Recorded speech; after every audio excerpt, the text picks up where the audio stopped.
Welcome to Kenton's videos. Enjoy the video. You start by opening Access and the specific ActDB file you'll edit. Once done, open the target table in Datasheet view so you see existing records. Alternatively, check Design view to verify field names and types. Make sure required fields and the primary key are clear. This prevents errors later.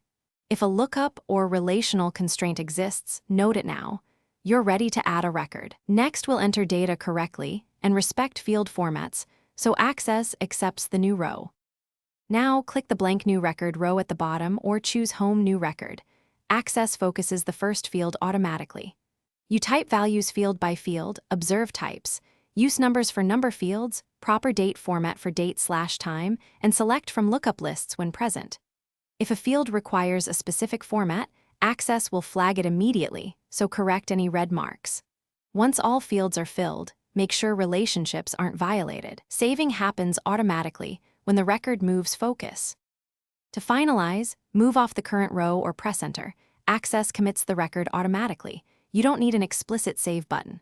Once committed, scroll or run a quick select query to verify the new entry appears and fields show correct values. If Access rejects the record, check the one offending field.